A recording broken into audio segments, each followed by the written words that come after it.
नमस्कार दोस्तों। आज हम भारतीय संविधान में उद्देशिका के बारे में अध्ययन करेंगे। उद्देशिका का क्या अर्थ है, संविधान में इसकी क्या योगदान है, इसके बारे में अध्ययन करेंगे। इसके साथ ही सामाजिक न्याय और बाल संरक्षण के बारे में भी, बाल अधिकार और बाल संरक्षण के बारे में भी अध्ययन करेंगे। अगर आप इस चैनल पर नए हैं तो इस चैनल को सब्सक्राइब करें, वीडियो को लाइक करें, कमेंट करें और अपने दोस्तों और रिश्तेदारों के साथ इसको ज़्यादा से ज़्यादा संख्या में शेयर करें। शुरुआत करते हैं भारतीय संविधान में उद्देशिका के बारे में। अपना फर्स्ट क्वेश्चन इसमें लिखा हुआ है, भारत के संविधान की प्रस्तावना में उल्लेखित हम भारत के लोग से क्या तात्पर्य है। हम भारत के लोग से क्या तात्पर्य है, इसका मतलब है जो भारत की जो संप्रभुता है वो किस में निहित है, वो भारत के लोगों के अंदर निहित है। इसका मतलब ये होता है हम भारत के लोग, इसका मतलब होता है भारत की जो संप्रभुता है वो भारत के लोगों के अंदर निहित है। भारतीय संविधान की प्रस्तावना में इसे हम भारत हम लोग अर्थात भारत की जनता द्वारा स्वयं के लिए लागू बताया गया है। अतः भारत में राजनीतिक शक्ति का स्रोत हम लोग अर्थात भारत की जनता ही है। भारत में वैध प्रभुसत्ता भारत के लोगों एवं भारतीय संविधान में निहित है। नेक्स्ट क्वेश्चन, संविधान की उद्देशिका में उल्लेखित हम भारत के लोग संविधान की निम्नलिखित विशेषता से घनिष्ठ रूप से जुड़ा है। संविधान की उद्देशिका में हम भारत के लोग संविधान की निम्नलिखित विशेषता से घनिष्ठ संबंध जुड़ा हुआ है। किससे घनिष्ठ संबंध है, इसका मतलब है हम भारत के लोग, इसका मतलब है जो भारत है वो एक क्या है, संप्रभु राज्य है। भारत क्या है, एक संप्रभु राज्य है। संविधान की उद्देशिका में प्रयुक्त प्रभुत्व संपन्न शब्द का तात्पर्य है कि भारत आंतरिक और बाह्य दृष्टि से किसी विदेशी सत्ता के अधीन नहीं है और प्रभुत्व संपन्नता भारत की जनता के अंदर निहित है। नेक्स्ट क्वेश्चन, भारतीय संविधान की प्रस्तावना में संशोधन किस वर्ष हुआ था। भारतीय संविधान की प्रस्तावना में संशोधन किस वर्ष हुआ था, तो ये हुआ था 1976 1976 के अंदर हुआ था। 42वां संविधान संशोधन अधिनियम 18 दिसंबर 1976 को हुआ था। यह संविधान संशोधन भारत का लघु संविधान भी कहलाता है। इसके द्वारा संविधान की प्रस्तावना में समाजवादी, पंथनिरपेक्ष और अखंडता शब्दों का समावेश भी किया गया है। इसके द्वारा संविधान में मूल कर्तव्यों का समावेश भी किया गया है। नेक्स्ट क्वेश्चन, कौन से संविधान संशोधन द्वारा संविधान की प्रस्तावना में संशोधन कर समाजवादी, पंथनिरपेक्ष और अखंडता शब्द जोड़े गए हैं। तो कौन से संविधान संशोधन के द्वारा जोड़े गए हैं, तो ध्यान रखना, ये 42वां संविधान संशोधन के तहत ये 3 शब्द जोड़े गए हैं, समाजवादी, पंथनिरपेक्ष और अखंडता शब्द जोड़े गए हैं। नेक्स्ट क्वेश्चन, पंथनिरपेक्ष शब्दावली जिसे बाद में जोड़ा गया, इसका उल्लेख भारतीय संविधान के किस भाग में मिलता है। पंथनिरपेक्ष शब्दावली जिसे बाद में जोड़ा गया, इसका उल्लेख भारतीय संविधान के किस भाग में मिलता है, तो ये ध्यान रखना, इसका उल्लेख कहाँ मिलता है, ये प्रस्तावना या उद्देशिका के अंदर मिलता है। संविधान की प्रस्तावना में भारत को एक प्रभुसत्ता संपन्न, समाजवादी, पंथनिरपेक्ष, लोकतंत्रात्मक गणराज्य घोषित किया गया है। ध्यातव्य है कि मूल संविधान की प्रस्तावना में समाजवादी और पंथनिरपेक्ष शब्द नहीं थे। इन्हें 42वें संविधान संशोधन 1976 के द्वारा प्रस्तावना में जोड़ा गया था। नेक्स्ट क्वेश्चन, संविधान की प्रस्तावना में भारत को निम्नलिखित में से किस रूप में घोषित किया गया है। संविधान की प्रस्तावना में भारत को निम्नलिखित में से किस रूप में घोषित किया गया है, तो ध्यान, भारत एक प्रभुता संपन्न समाजवादी, पंथनिरपेक्ष, लोकतांत्रिक गणराज्य के रूप में घोषित किया गया है। नेक्स्ट क्वेश्चन, भारतीय संविधान की आत्मा किसे कहते हैं। भारतीय संविधान की आत्मा किसे कहते हैं? तो भारतीय संविधान की आत्मा प्रस्तावना को कहा जाता है। भारतीय संविधान की प्रस्तावना को संविधान की आत्मा भी कहा जाता है। नेक्स्ट क्वेश्चन, भारत के संविधान भारत के संविधान की प्रस्तावना में दिए गए आश्वासनों का सही क्रम क्या है, यह हमें बताना है। भारत के संविधान की जो प्रस्तावना है उसमें दिए गए आश्वासनों का सही क्रम क्या है? तो ध्यान है, इसमें सबसे पहले न्याय के बारे में बताया गया है, फिर स्वतंत्रता, फिर समता और फिर बंधुता के बारे में बताया गया है। यानी कि ऑप्शन नंबर 3, पहले न्याय के बारे में, फिर स्वतंत्रता, समता और बंधुता के बारे में बताया गया है। जैसे प्रस्तावना की अगर बात करें तो प्रस्तावना में लिखा हुआ है, हम भारत के लोग भारत को एक प्रभुत्व संपन्न समाजवादी पंथ निरपेक्ष लोकतांत्रिक गणराज्य बनाने के लिए तथा उसके समस्त नागरिकों को सामाजिक, आर्थिक और राजनीतिक न्याय, विचार, अभिव्यक्ति, विश्वास, धर्म और उपासना की स्वतंत्रता, प्रतिष्ठा और अवसर की समता प्राप्त कराने के लिए तथा उन सब में व्यक्ति की गरिमा और राष्ट्र की एकता और अखंडता सुनिश्चित करने वाली और समानता दिलाने और उन सब में बंधुता बढ़ाने के लिए दृढ़ संकल्प अपनी इस संविधान सभा में आज तारीख 26 नवंबर 1949 ईस्वी मिति मार्गशीर्ष शुक्ल सप्तमी संवत 2006 विक्रमी को एतद द्वारा इस संविधान को अंगीकृत, अधिनियमित और आत्मार्पित करते हैं। तो ये थी भारत की संविधान की प्रस्तावना। नेक्स्ट क्वेश्चन, भारतीय संविधान की उद्देशिका में किस या किन शब्दों का प्रयोग किया गया है? किन शब्दों का प्रयोग किया गया है? तो ये ध्यान रखना, इसमें लोग और नागरिक दोनों का उपयोग किया गया है। लोग और नागरिक दोनों का उपयोग इसके अंदर किया गया है। उद्देशिका में शामिल स्वतंत्रता में क्या शामिल नहीं है? कौन सी स्वतंत्रता उद्देशिका के अंदर शामिल नहीं है? विचार की स्वतंत्रता है, विश्वास की भी स्वतंत्रता है, उपासना की स्वतंत्रता है, लेकिन आजीविका की स्वतंत्रता को उल्लेख भारत की प्रस्तावना या उद्देशिका में नहीं है। नेक्स्ट क्वेश्चन, निम्नलिखित में से कौन सा एक भारतीय संविधान की प्रस्तावना का भाग नहीं है? भारतीय संविधान की प्रस्तावना का भाग कौन सा नहीं है? समाजवादी है, प्रजातांत्रिक है, धर्मनिरपेक्षता भी है, लेकिन संघात्मक इसके अंदर ये प्रस्तावना का भाग नहीं है। नेक्स्ट क्वेश्चन, निम्न में से सामाजिक न्याय से संबंधित संवैधानिक प्रावधान कौन सा नहीं है, यह हमें बताना है। निम्न में से सामाजिक न्याय से संबंधित संवैधानिक प्रावधान नहीं है, कौन सा है, कौन सा नहीं, ये बताना है। तो पहला है, अनुसूचित जाति व अनुसूचित जनजाति हेतु सरकारी नौकरियों में आरक्षण देना। तो ये इसका प्रावधान किया गया है संविधान के अंदर। विधायिका में अनुसूचित जाति जनजाति हेतु आरक्षण, ये भी इसमें दिया गया है। समान कार्य तो समान वेतन, ये इसके अंदर संविधान में नहीं कहा गया है। समान कार्य तो समान वेतन, इसका कोई प्रावधान इसके अंदर नहीं है। और बाल श्रम निषेध, इसका भी उल्लेख किया गया है। सामाजिक न्याय के लिए सर्वाधिक महत्वपूर्ण है कि सहृदयता से संचित वर्ग का सामाजिक उत्थान हो। वास्तव में तभी भेदभाव से परे सामाजिक न्याय के सिद्धांत का सुफल प्राप्त हो सकेगा। सामाजिक ध्रुवीकरण, जातिवाद और वोट बैंक की राजनीतिक सामाजिक न्याय के मौलिक सिद्धांतों के पूर्णतया विपरीत है। सामाजिक रूप से पिछड़े वर्ग को केवल आरक्षण भर देने से सामाजिक न्याय की स्थापना नहीं हो पाती है। इस वर्ग के मानसिक और शैक्षिक विकास के सतत व सार्थक प्रयास ही उन्हें संकीर्ण सामाजिक क्रियाकलापों से मुक्त रख सकेंगे। अतएव सामाजिक न्याय के लिए वंचित वर्ग का सामाजिक उत्थान व मानसिक विकास आवश्यक है। अनुच्छेद 24 कारखानों आदि में बच्चों से काम कराने या बाल श्रम पर रोक लगाता है और ये स्रोत माध्यमिक शिक्षा बोर्ड राजस्थान क्लास 12 की राजनीतिक विज्ञान पृष्ठ संख्या 91-92 में इसके बारे में उल्लेख किया गया है। नेक्स्ट क्वेश्चन,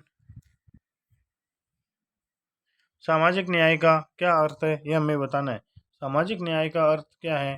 तो सामाजिक न्याय का मतलब होता है जाति, नस्ल, रंग और लिंग आधारित सभी प्रकार के भेदभावों से दूर होना चाहिए। यही सामाजिक न्याय कहलाता है। सामाजिक न्याय दरअसल वैसे समाज या संगठन को स्थापित करने की अवधारणा है जो समानता तथा एकता के मूल्यों पर आधारित हो, साथ ही मानव अधिकारों के मूल्यों को समझें और प्रत्येक मनुष्य की प्रतिष्ठा को भी पहचाने। सामाजिक न्याय कोई अलग बात नहीं है, बल्कि समाज निर्माण का ही अभिन्न अंग है। न्याय के बिना समाज की संकल्पना अधूरी है। न्याय के बिना समाज की संकल्पना बिल्कुल भी नहीं की जा सकती है। नेक्स्ट क्वेश्चन, किस वाद में यह कहा गया था? किस वाद में यह कहा गया था कि प्रस्तावना भारतीय संविधान का अंग नहीं है? तो हमें बताना है कि किस वाद में ये कहा गया था कि प्रस्तावना भारतीय संविधान का अंग नहीं है। तो ये था बेरुबारी वाद। बेरुबारी जो वाद है इसके अंदर कहा गया था कि भारतीय प्रस्तावना है वो भारतीय संविधान का अंग नहीं है। और बेरुबारी यूनियनवाद ये 1960 के अंदर हुआ था। प्रस्तावना संविधान का अंग नहीं है, यह बात इसके अंदर कही गई थी।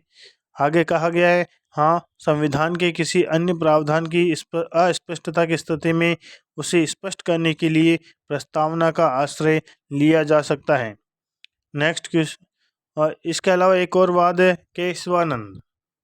केशवानंद भारतीयवाद जो कि 1973 में हुआ था।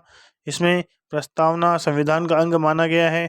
संसद को प्रस्तावना में संशोधन करने का अधिकार भी है, किंतु उसके बुनियादी ढांचे में मतलब संशोधन नहीं किया जा सकता है। और इसमें दिया हुआ है गोलकनाथवाद। तो गोलकनाथवाद ये बनाम पंजाब के खिलाफ था। ये पंजाब राज्य के मामले में कहा गया कि प्रस्तावना उन सिद्धांतों का निचोड़ है जिनके आधार पर सरकार को कार्य करना है। नेक्स्ट क्वेश्चन,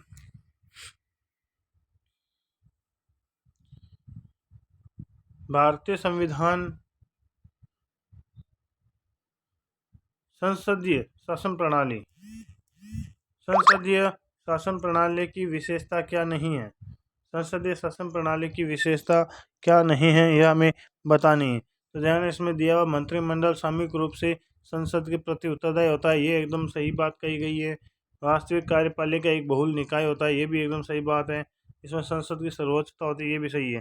दोहरी कार्यपालिका, ये दोहरी कार्यपालिका इसके अंदर नहीं होती है। तो अपना ऑप्शन नंबर 3 है वो इसकी भारतीय शासन प्रणाली की विशेषता नहीं है। अपना ऑप्शन नंबर 3 सही होगा। नेक्स्ट क्वेश्चन, संसदीय प्रकार की सरकार में कार्यपालिका अर्थात मंत्रिपरिषद अपनी प्रजातांत्रिक वैधता विधायिका से प्राप्त करती है और विधायिका के प्रति सामूहिक रूप से उत्तरदायी होती है। साथ ही इसमें मंत्रीगण अर्थात कार्यपालिका के सदस्य विधायिका से ही लिए जाते हैं अथवा उन्हें निश्चित अवधि में विधायिका का सदस्य बनना भी अनिवार्य होता है। दूसरी ओर राष्ट्रपति प्रणाली की सरकार में कार्यपालिका विधायिका से पृथक होती है तथा ये विधायिका के प्रति उत्तरदायी न होकर राष्ट्रपति के प्रति उत्तरदायी होती हैं। तो ये था अपने संसदीय शासन प्रणाली। अब नेक्स्ट क्वेश्चन की बात करते हैं। भारत संसदीय प्रजातंत्र के लिए जाना जाता है। भारत है ना, वो संसदीय प्रजातंत्र के लिए जाना जाता है। क्यों जाना जाता है इसका कारण हमें बताना है। तो इसका कारण होगा, इसमें कार्यपालिका व्यवस्थापिका यानी संसद के प्रति उत्तरदायी होती हैं, इसलिए भारतीय संसदीय प्रजातंत्र के लिए जाना जाता है। तो कार्यपालिका व्यवस्थापिका यानी संसद के प्रति उत्तरदायी होती हैं। भारतीय संविधान संसदात्मक शासन प्रणाली की स्थापना करता है क्योंकि राष्ट्रपति ध्वज मात्र के अध्यक्ष होते हैं और वास्तविक शक्तियां मंत्रिमंडल में निहित है जो संसद के प्रति उत्तरदायी है। नेक्स्ट क्वेश्चन,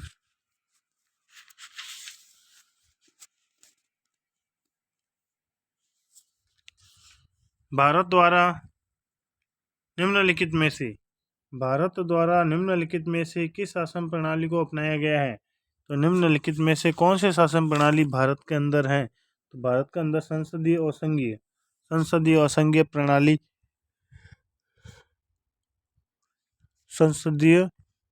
प्रणाली भारत के द्वारा अपनाई गई है।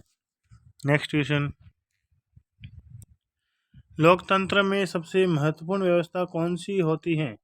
लोकतंत्र में सबसे महत्वपूर्ण व्यवस्था कौन सी होती है? तो सबसे महत्वपूर्ण व्यवस्था कौन सी होती है? सबसे महत्वपूर्ण व्यवस्था राजनीतिक होती है। राजनीतिक लोकतंत्र या प्रजातंत्र एक ऐसी शासन व्यवस्था है जिसमें जनता अपना शासक खुद चुनती है। लोकतंत्र शब्द का प्रयोग मुख्यतः राजनीतिक संदर्भ में किया जाता है। इसके अलावा लोकतंत्र का सिद्धांत और संगठनों के लिए भी संगत है। नेक्स्ट क्वेश्चन, राष्ट्रीय राजनीतिक दल के रूप में राष्ट्रीय राजनीतिक दल के रूप में मान्यता प्राप्त करने के लिए एक राजनीतिक दल को कितने राज्यों में लोकसभा चुनाव में 2% मत प्राप्त करने चाहिए? 2% मत प्राप्त करने चाहिए। तो ये अपने को बताना है कितने राज्यों में जरूरी है। तो कम से कम 4 राज्यों में जरूरी है। तो कोई भी राजनीतिक दल यदि निम्न में से कोई भी एक शर्त पूरी कर देता है तो उसे चुनाव आयोग द्वारा राष्ट्रीय दल के रूप में मान्यता प्रदान कर दी जाती है। तो कम से कम 3 कंडीशन होती है, वो तीनों अगर अप्लाई हो जाती है तो उसको राष्ट्रीय दल घोषित कर दिया जाता है। पहली शर्त यह है कि किसी दल को न्यूनतम 4 राज्य में डाले गए वैध मतों का कम से कम 6% वोट हर राज्य में मिलना जरूरी है। दूसरी शर्त यह है कि कम से कम 3 राज्यों में लोकसभा की कुल सीटों में से 2% सीटें यानी कुल 11 सीटें मिली होनी चाहिए।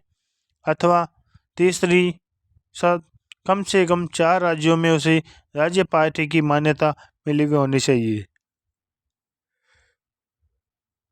तो जो पार्टी इन तीनों में से कोई भी शर्त कंप्लीट करती है उसको राष्ट्रीय दल का दर्जा दे दिया जाता है। नेक्स्ट क्वेश्चन, भारत में किसी राजनीतिक पार्टी को मान्यता किसके द्वारा दी जाती है? भारत में किसी राजनीतिक पार्टी को मान्यता किसके द्वारा दी जाती है? तो ये निर्वाचन आयोग के द्वारा दी जाती है। भारत निर्वाचन आयोग संसद, प्रत्येक राज्य के विधानमंडल तथा भारत के राष्ट्रपति और उपराष्ट्रपति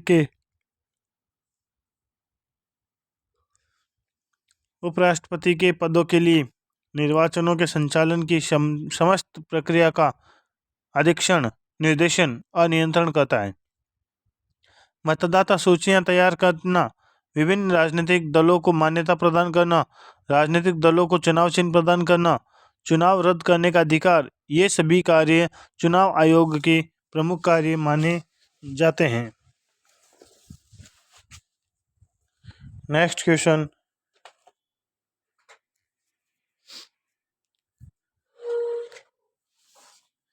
सार्वभौम वयस्क मताधिकार। सार्वभौम वयस्क मताधिकार की अवधारणा के अंतर्गत क्या सही है यह हमें बताना है। सार्वभौम वयस्क मताधिकार की अवधारणा के अंतर्गत भारतीय राष्ट्रीयता प्राप्त वयस्क मतदान कर सकते हैं। इसका मतलब यही है, सार्वभौम वयस्क मताधिकार का अर्थ होता है भारतीय राष्ट्रीयता द्वारा वयस्क मतदान कर सकते हैं। अनुच्छेद 325 के अनुसार संसद के प्रत्येक सदन तथा राज्य के विधानमंडल सदन के लिए निर्वाचन के लिए प्रत्येक प्रादेशिक निर्वाचन क्षेत्र के लिए एक साधारण निर्वाचक नामावली होगी, जिसके सभी सदस्यों को निर्वाचन में अपना मत देने का अधिकार होगा। इस प्रकार भारत में आम चुनाव सार्वभौमिक वयस्क मताधिकार के आधार पर प्रादेशिक प्रतिनिधित्व प्रणाली पर आधारित होते हैं। नेक्स्ट क्वेश्चन, चुनाव के समय सभी चुनावी अभियानों को बंद कर दिया जाता है।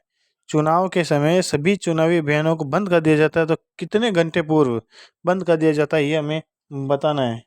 तो ये ध्यान रखना, मतदान बंद होने के लगभग 48 घंटे 48 मतदान आरंभ होने के बंद वाला तो सिस्टम है ही नहीं। मतदान आरंभ होने के 48 घंटे पहले बंद कर दिया जाता है। लगभग 2 दिन पहले इन चुनावी अभियानों को बंद कर दिया जाता है। चुनावों की तिथि की घोषणा के दिन से आदर्श आचार संहिता लागू हो जाती है। किसी भी पार्टी को चुनाव प्रचार के लिए सरकारी संसाधनों को उपयोग करने की अनुमति नहीं होती है। आचार संहिता के नियमों के अनुसार मतदान के दिन से 48 घंटे पहले चुनाव प्रचार बंद कर दिया जाना चाहिए। आचार संहिता के अनुसार चुनाव प्रचार के लिए प्रत्याशी 10 चौपाहिया वाहन ही रख सकता है, केवल 10 चौपाहिया वाहन, जबकि मतदान वाले दिन 3 चौपाहिया वाहनों की अनुमति दी गई है। नेक्स्ट क्वेश्चन, निम्नलिखित में से क्या प्रतिनिधि लोकतंत्र की विशेषता नहीं है? निम्न में से क्या प्रतिनिधि लोकतंत्र की विशेषता नहीं है? तो ऑप्शन देख लेते हैं। तो इनमें से अपने को बताना है कि लोकतंत्र की विशेषता कौन सी नहीं है, यह हमें बताना है। तो देखो, पहला है जनता को मतदान का अधिकार ये होता है, ये तो एकदम विशेषता है। मतदान द्वारा प्रतिनिधि का चुनाव भी किया जाता है, ये भी इसकी विशेषता है। प्रतिनिधियों के हाथ में निर्णय निर्माण की प्रक्रिया होती है, ये भी सही है। जनता की निर्णय निर्माण की प्रक्रिया में प्रत्यक्ष सहभागिता इसके अंदर नहीं होती है, बल्कि अप्रत्यक्ष सहभागिता होती है। तो चौथा ऑप्शन है वो अपना आंसर हो जाएगा। नेक्स्ट क्वेश्चन, भारत के नागरिक कितने वर्ष में वोट दे सकते हैं? भारत के नागरिक कितने वर्ष में वोट दे सकते हैं? तो ये ध्यान, 18 वर्ष के जो नागरिक है वो वोट दे सकते हैं। मताधिकार से क्या आशय, ये भी देख लेते हैं। मताधिकार से आशय लोकतंत्रात्मक शासन व्यवस्था में वोट देने का अधिकार मताधिकार कहलाता है। भारत में मताधिकार की आयु 21 वर्ष थी, पहले 21 वर्ष थी, लेकिन 61वें संविधान संशोधन द्वारा 1988 में 28 मार्च 1990 से ये लागू हुआ था। इसे 21 वर्ष से घटाकर 18 वर्ष कर दिया गया था। नेक्स्ट क्वेश्चन,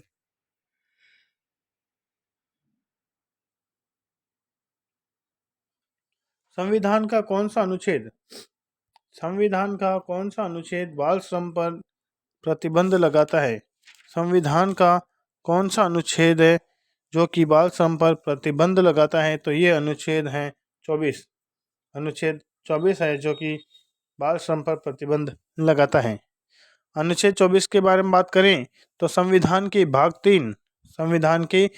3 में मौलिक अधिकारों के अंतर्गत शोषण के विरुद्ध अधिकार में बालकों के कारखाने आदि में नियोजन का प्रतिषेध किया गया है। इसके अनुसार 14 वर्ष से कम आयु के किसी बालक को कारखाने, खान या किसी अन्य परिसंकटमय नियोजन में नहीं लगाया जाएगा। ये है अनुच्छेद नंबर 24। नेक्स्ट क्वेश्चन, राष्ट्रीय बाल श्रम उन्मूलन प्राधिकरण की स्थापना कब की गई? राष्ट्रीय बाल श्रम उन्मूलन प्राधिकरण की स्थापना कब की गई थी, यह हमें बताना है। तो ये ध्यान है, ये इसकी स्थापना 26 सितंबर 1994 को की गई थी। 26 सितंबर 1994 को की गई थी। बाल श्रम के उन्मूलन हेतु 26 सितंबर 1994 को एक राष्ट्रीय बाल श्रम उन्मूलन प्राधिकरण की स्थापना की गई थी। बाल अधिकारों के संरक्षण हेतु राष्ट्रीय आयोग, जिसे शॉर्ट में NCPCR भी कहते हैं, इसकी स्थापना मार्च 2007 में की गई थी, जिसका मुख्यालय नई दिल्ली के अंदर स्थित है। इस प्रकार अपना ये वीडियो समाप्त होता है। वीडियो को पूरा देखने के लिए आपका बहुत बहुत धन्यवाद। और अगर आपने इस चैनल को सब्सक्राइब नहीं किया है तो जल्द से जल्द इस चैनल को सब्सक्राइब करें और वीडियो पर लाइक करें, वीडियो पर कमेंट करके बताएं कि ये वीडियो आपको कैसा लगा, और अपने ज़रूरतमंद दोस्तों के साथ इसको शेयर करना न भूलें। ज़्यादा से ज़्यादा संख्या में इसको शेयर करें।